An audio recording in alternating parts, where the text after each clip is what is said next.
जय हिंद साथियों, चलिए हम लोग देखते हैं बिहार बोर्ड मैट्रिक परीक्षा 2025 के लिए साइंस को अभी हम लोग देखेंगे। साइंस में हम लोग देखेंगे कि सब्जेक्ट फिजिक्स को, किसको? फिजिक्स को। फिजिक्स का लेसन 1 है, लेसन 1, और इसका नाम है इस लेसन का लाइट। हम लोग जानेंगे प्रकाश के बारे में।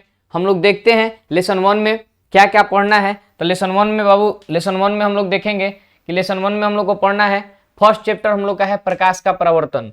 प्रकाश का परावर्तन जानने से पहले बाबू, मेरे प्यारे साथियों, प्रकाश के परावर्तन को जानने से पहले सबसे पहले हमको किसको जानना होगा? प्रकाश को जानना होगा। सबसे पहले हमको किसको जानना होगा? प्रकाश को जानना होगा। ठीक है, तो चलिए हम लोग जानते हैं प्रकाश के बारे में। प्रकाश क्या है? प्रकाश कहते किसे हैं? तो बाबू मेरे साथी, प्रकाश वह भौतिक माध्यम है, प्रकाश वह भौतिक माध्यम है जिसकी उपस्थिति में हम किसी अपने आंखों के सहारे किसी वस्तु को देखते हैं या देखने की अनुभूति प्राप्त करते हैं, तब प्रकाश कहते हैं। वह भौतिक माध्यम जिसकी उपस्थिति में हम अपने आंखों के सहारे किसी वस्तु को देखते हैं, देखने की अनुभूति प्राप्त करते हैं। अर्थात किसी वस्तु को देखने के लिए प्रकाश के साथ साथ व्यक्ति का आंख होना बहुत ज्यादा आवश्यक चीज है। ये नहीं कि बहुत बड़ा प्रकाश हो, बहुत ज्यादा मात्रा में प्रकाश हो और व्यक्ति के पास आंख ही नहीं हो, तो वो व्यक्ति नहीं देख पाएगा। ठीक है, और इसके साथ ही अब हम लोग जानते हैं प्रकाश का गुण। तो प्रकाश का गुण बाबू जानते हैं, तो प्रकाश हमेशा सीधी रेखा में गमन करती है। प्रकाश हमेशा सीधी रेखा में, अगर बात की जाए रेखा का, तो किस रेखा में बाबू? सीधी रेखा में। और प्रकाश जिस सीधी रेखा में गमन करती है, प्रकाश जिस सीधी रेखा में गमन करती है, उस रेखा को किरण कहते हैं। क्या कहते हैं बाबू? किरण कहते हैं। प्रकाश जिस सीधी रेखा में गमन करता है या फिर प्रकाश जिस पथ पे गमन करता है, उस पथ को क्या कहते हैं? किरण कहते हैं। प्रकाशवा जौना साथे चली उ का है? किरणी। ठीक है, प्रकाश हमेशा किसके साथ जाता है? किरण के साथ जाता है। इसके साथ ही हम लोग जानते हैं कि प्रकाश एक ऊर्जा का रूप है। प्रकाश एक क्या है? ऊर्जा का रूप है। प्रकाश ऊर्जा का रूप है। ठीक है, इसके साथ ही प्रकाश एक विद्युत चुंबकीय तरंग भी है। और बाबू बात की जाए प्रकाश के चाल का, किसका? चाल का। सबसे इंपॉर्टेंट क्वेश्चन यहां से पूछा जाता है। तो माध्यम, प्रकाश के अनुसार माध्यम दो प्रकार का होता है, एक सघन माध्यम और एक विरल माध्यम। हमेशा विरल माध्यम में प्रकाश का चाल अधिक होता है। और बात की जाए सबसे प्रकाश का अधिक चाल का, तो प्रकाश का सबसे अधिक चाल हवा या निर्वात में होता है। हवा या निर्वात में होता है, और ये मान होता है बाबू 3 × 10⁸ मीटर प्रति सेकेंड।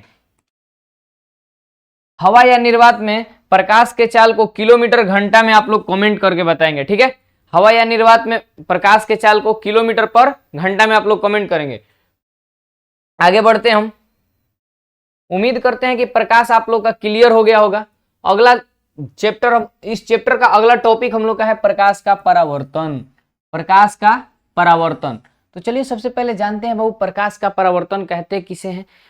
जब किसी प्रकाश स्रोत से निकली हुई प्रकाश की किरणें किसी भी प्रकाशीय स्रोत से, सपोज करिए ये हमारा एक प्रकाशीय स्रोत है, ठीक है, यहां से प्रकाश निकल रहा है। प्रकाशीय स्रोत यानी कि हमारा मोमबत्ती है, ठीक है, यहां से प्रकाश निकल रहा है। तो किसी भी प्रकाशीय स्रोत से निकली हुई प्रकाश की किरणें, किसी प्रकाश स्रोत से निकली हुई प्रकाश की किरणें जब किसी चिकनी या चमकीली सतह से टकराती है और टकराने के तत्पश्चात उस पथ पे या फिर आपतित किरण की दिशा से विचलित हो जाती है या फिर किसी दूसरे पथ से निकल जाती है, तब यह घटना, प्रकाश की मुड़ने की यह घटना जो होती है, प्रकाश का परावर्तन कहलाती है। ठीक है, और इसके साथ ही बाबू प्रकाश के परावर्तन का नियम, प्रकाश का परावर्तन का 2 नियम होता है। कितना नियम? 2 नियम। पहला नियम होता है कि आपतन कोण बराबर होता है परावर्तन कोण के, आपतन कोण बराबर होता है परावर्तन कोण के। और दूसरा नियम होता है आपतित किरण, परावर्तित किरण तथा आपतन कोण पे, आपतन बिंदु पे डाला गया लंब, तीनों एक ही समतल में होता है। ठीक है, अब हम लोग जानते हैं प्रकाश के स्रोत। प्रकाश के बारे में हम लोग जान गए हैं बढ़िया से। प्रकाश के स्रोत, सोर्स ऑफ लाइट। अब देखिए बाबू हम लोग जानेंगे सोर्स ऑफ लाइट, वैसे स्रोत जहां से प्रकाश क्या हो? आता हो, उत्सर्जित होता हो। जैसे हमारा सबसे बड़ा प्रकाश का स्रोत बाबू क्या है? सूर्य। सूर्य प्रकाश का एक बहुत बड़ा स्रोत है। ठीक है, इसके साथ ही बिजली बल्ब, ये भी क्या है? प्रकाश स्रोत है। बिजली का बल्ब प्रकाश स्रोत है। ठीक है, बिजली का बल्ब प्रकाश स्रोत है, ये भी प्रकाश उत्सर्जित करता है। ये क्या करता है, बिजली बल्ब करता क्या है बाबू, विद्युत ऊर्जा को प्रकाशीय ऊर्जा में क्या करता है, रूपांतरित करता है। ठीक है, अब इसके साथ ही बाबू प्रकाश के अनुसार बाबू, प्रकाश के अनुसार वस्तु दो प्रकार के होते हैं, यानी कि पदार्थ दो प्रकार के होते हैं। एक अदीप्त वस्तुएं और दूसरा दीप्त वस्तुएं।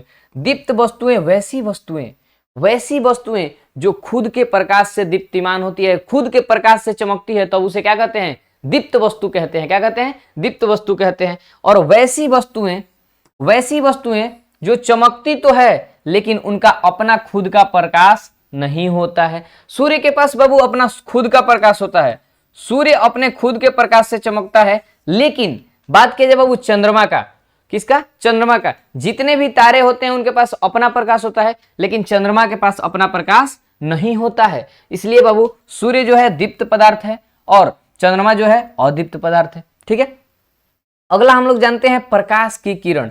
अभी बात किया है कि प्रकाश जिस रेखा में गमन करता है, प्रकाश जिस सीधी रेखा में गमन करता है उस रेखा को क्या कहते हैं मेरे दोस्त, किरण कहते हैं। क्या कहते हैं, किरण कहते हैं। और अब बाबू बताइए, सूर्य से तो प्रकाश केवल एक रेखा के साथ नहीं आता है, बहुत सारी रेखाओं के साथ आता है, बहुत सारी रेखाओं के साथ आता है।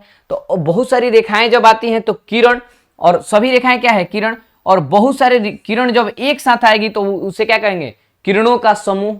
तो जब बाबू किरणों का समूह एक साथ होता है तब उसे क्या कहते हैं, किरण पुंज कहते हैं। क्या कहते हैं, किरण पुंज कहते हैं। किरणों के समूह को क्या कहते हैं, किरण पुंज कहते हैं। प्रकाश जिस पथ पे गमन करता है उसे किरण कहते हैं। और जब बहुत सारे किरण एक साथ आएगा, जब बहुत सारा किरण एक साथ आएगा तो अब इसे क्या कहेंगे, किरण पुंज कहेंगे, किरण पुंज कहेंगे। ठीक है, अब चलिए हम लोग जानते हैं किरण पुंज होता क्या है, कितने प्रकार का होता है। तो मेरे दोस्त, प्रकाश किरणों के समूह को, प्रकाश के किरणों के समूह को क्या कहते हैं, किरण पुंज कहते हैं, किरण पुंज कहते हैं। कोई दिक्कत, किरणों के समूह को किरण पुंज कहते हैं। अब यह किरण पुंज बाबू तीन प्रकार का होता है। कितने प्रकार का होता है, तीन प्रकार का होता है। एक होता है समांतर किरण पुंज, एक होता है अभिसारी किरण पुंज, एक होता है औपसारी किरण पुंज, एक होता है औपसारी किरण पुंज। ठीक है, तो चलिए हम लोग जानते हैं अभिसारी किरण पुंज। तो जब विभिन्न दिशाओं से आती हुई प्रकाश की किरणें, जब विभिन्न दिशाओं से आती हुई प्रकाश की किरणें किसी एक बिंदु पर अभिसरित हो जाती है, मिल जाती है, तब इस प्रकार के किरण पुंज को अभिसारी किरण पुंज कहते हैं। जब किसी प्रकाश स्रोत से अन्य अलग अलग प्रकाश स्रोत से, बहुत सारे प्रकाश स्रोत से निकली हुई प्रकाश की किरणें एक ही बिंदु पे क्या हो जाती है, मिल जाती है। आप इस पे बहुत सारी किरणें डाल सकते हैं। ठीक है, एक ही बिंदु पे क्या हो जाती है, मिल जाती है, तब इसे क्या कहते हैं, अभिसारी किरण पुंज कहते हैं। क्या कहते हैं, अभिसारी किरण पुंज कहते हैं। कोई दिक्कत, अगला चलिए देखते हैं हम लोग, अभिसारी किरण पुंज कहते हैं। अगला है औपसारी किरण पुंज। अगला क्या है, औपसारी किरण पुंज। इसमें होता क्या बाबू कि जब किसी एक ही बिंदु स्रोत से निकली हुई प्रकाश की किरणें विभिन्न दिशाओं में फैल जाती है, विभिन्न दिशाओं में क्या हो जाती है, फैल जाती है, विभिन्न दिशाओं में फैल जाती है, तब इस प्रकार के किरण पुंज को औपसारी किरण पुंज कहते हैं। इस प्रकार के किरण पुंज को कौन सा किरण पुंज कहते हैं, औपसारी किरण पुंज कहते हैं। जब बाबू विभिन्न दिशाओं से आकर के एक ही बिंदु पर, विभिन्न दिशाओं से आएगा और एक ही बिंदु पर मिल जाएगा, मेरे भाई प्यारे साथियों, विभिन्न दिशाओं से आएगा और एक ही बिंदु पर मिल जाएगा तो अभिसारी, ठीक है, अभिसारी। और जब एक ही बिंदु स्रोत से निकल करके अलग अलग दिशाओं में फैल जाएगा तो औपसारी। ठीक है, अगला क्या है, अगला है किरण पुंज का, अगला किरण पुंज होता है हमारा समांतर किरण पुंज। जब किसी प्रकाश स्रोत से निकली हुई प्रकाश की सभी किरणें, जब किसी प्रकाश स्रोत से निकली हुई प्रकाश की सभी किरणें एक दूसरे के क्या हो, समांतर हो, अर्थात कोई भी किरण कभी भी किसी किरण को इस समूह में एक दूसरे को आपस में प्रतिच्छेदित नहीं करती है, तो इस प्रकार के प्रकाश किरण को क्या कहते हैं? समांतर किरण पुंज कहते हैं। क्या कहते हैं? समांतर किरण पुंज कहते हैं। उम्मीद करते हैं कि आप लोग को आज का ये कॉन्सेप्ट अच्छा लगा होगा। और ज्यादा मोस्ट इंपॉर्टेंट कॉन्सेप्ट के लिए देखने के लिए आप जुड़े रहिए हमारे चैनल के साथ। मिलते हैं नेक्स्ट वीडियो में और ज्यादा मोस्ट इंपॉर्टेंट कॉन्सेप्ट के साथ। अभी के लिए इतना ही। जय हिंद।